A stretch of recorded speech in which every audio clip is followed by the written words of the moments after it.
We're so very glad you're here. Thank you.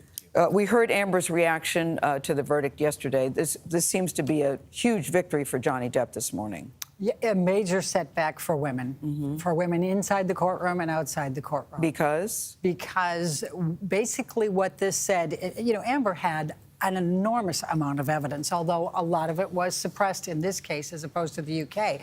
But look at all the women who have no evidence. All these women who suffer from domestic violence, domestic abuse, they don't have evidence. And basically what this jury said is unless you pull out your cell phone and you tape record your spouse beating you, you're out of luck. But Elaine, I think it was bigger than that because you had the evidence, as you say, but they did not believe her. Why do you think they did not believe her? I think that a lot of that was that it was Johnny Depp. I think the celebrity status. But she's a celebrity too. And it's not only not believing her. Yeah, but she's a celebrity too. Right. But you have to remember, it's a tale of two trials. All the evidence came in the UK. Mr. Depp brought that one. The burden of proof was on the son in the UK because they had called him a wife beater and talked about the domestic violence. He had his opportunity to tell the truth then. And a 3-week trial, he lost. The judge found 12 acts of domestic violence, including sexual violence. And that came out November 2, 2020.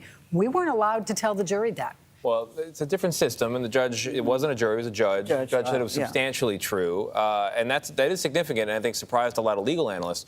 But, you know, in this case, the jury not only didn't believe Amber Heard, but in ruling that she acted with actual malice, that means she had the intent to cause harm, right? That's a pretty high standard to have proven.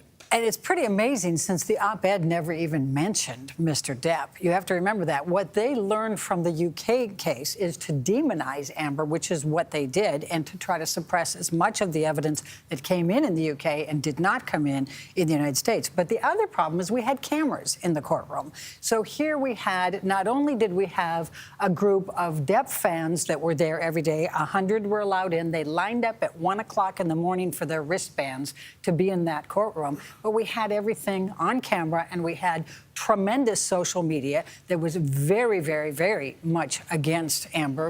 It was pointed out that that was the first time that a victim of sexual abuse had to testify on live television.